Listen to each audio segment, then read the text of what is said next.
Di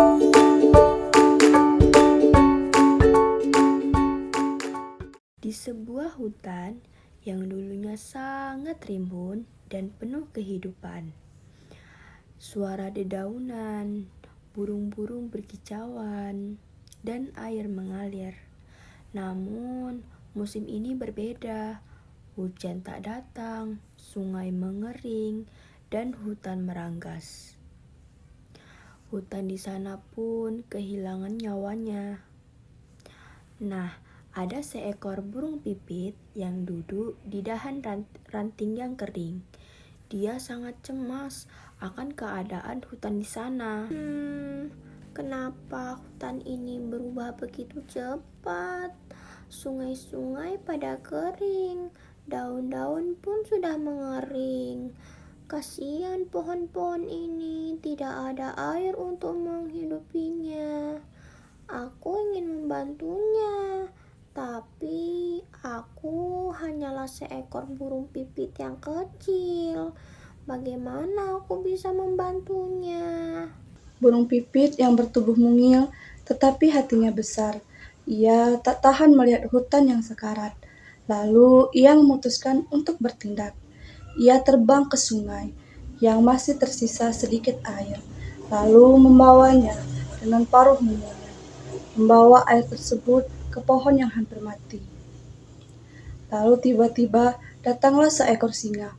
Ia berkata, "Pipit, kau sangat lucu. Airmu hanya setetes. Itu tidak akan menyelamatkan hutan." Mungkin tidak, Tuan Singa, tapi jika semua ikut membawa tetes air bersama-sama, kita bisa menghidupkan hutan ini kembali. Singa terdiam mendengar kata-kata Pipit menyentuh hatinya. Ia pun berjalan pergi menemui gajah sang penjaga sungai. Hai gajah, kamu lihat Pipit yang baik hati. Ia ingin menyuburkan hutan kembali, walaupun dia hanya bisa membawa setetes air. Gajah berpikir dalam, jika Pipit kecil bisa membawa setetes air, aku harus bisa membawa lebih banyak. Aku akan bantu. Aku punya belalai yang kuat. Gajah pun mulai menyiram akar pohon dengan air dari sungai. Dari kejauhan, si rubah memperhatikan aksi mereka dengan rasa kagum. Si rubah pun mendekati dan sambil tersenyum.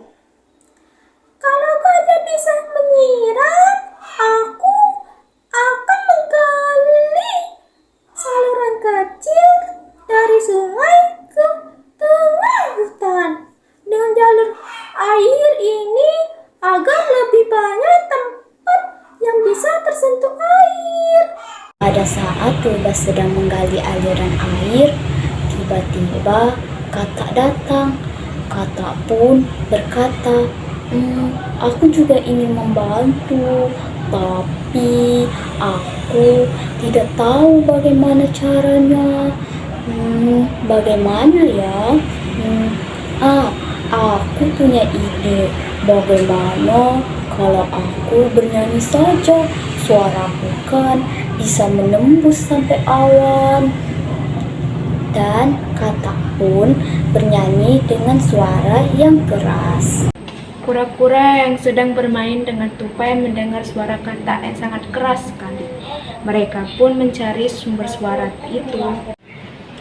Hai Katak, kamu sedang apa di sana? Iya nih, suaramu keras sekali. Hai kura-kura dan tupai, aku sedang memanggil hujan agar lekas turun. Lihatlah hewan-hewan yang lain sedang bekerja untuk menyuburkan kembali.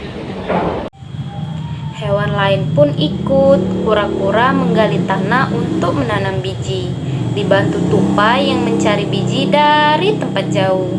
Tiba-tiba tupai bertemu ular. Ular pun berkata, "Tupai, kau sedang mencari apa di sini?" Tupai pun menjawab, "Aku sedang mencari biji-bijian untuk ditanam. Kami ingin menyuburkan hutan kembali."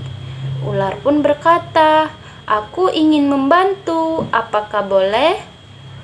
Tentu saja ular, kau boleh membantu menjaga sumber air dari pencemaran. Ular pun menjaga sumber air dari pencemar. Tiba-tiba, monyet menghampiri ular. Ular, kau sedang apa menjaga air itu? Bukankah itu sangat membosankan? Aku sedang menjaga sumber air agar tidak tercemar monyet dan agar hutan bisa tumbuh subur kembali. Tiba-tiba, elang datang menghampiri para hewan yang sedang bekerja. Elang, kalian sedang apa di sini? Ramai sekali. Pipit pun menjawab, kita sedang bekerja sama untuk menyuburkan hutan ini lagi, elang. Elang, oh seperti itu. Ya, baiklah, aku akan memantau apakah hujan akan turun. Elang pun terbang dan memantau hujan. Tiba-tiba ia datang kembali dengan berteriak dari langit. Elang, aku melihat awan datang dari timur. Bersiaplah, hujan akan turun malam ini. Benar saja, malam itu hujan turun begitu deras. Air sungai mengalir, hutan pun kembali bernyanyi. Dedaunan menghijau, udara menjadi segar. Hewan pun bersuka cita. Kau benar, Pipit. Ini semua berkat tetesan air pertamamu, kata singa. Ini semua bukan tentang siapa yang memulai, tapi tentang siapa yang ikut dan bersedia mengerjakannya bersama-sama. Sejak saat itu, hewan-hewan di hutan sadar bahwa sekecil apapun kita, jika bersama-sama, kita bisa menyelamatkan dunia. Tindakan kecil yang dilakukan dengan tulus membawa perubahan yang besar. Jadi, jangan pernah meremehkan kebaikan sekecil apapun itu ya.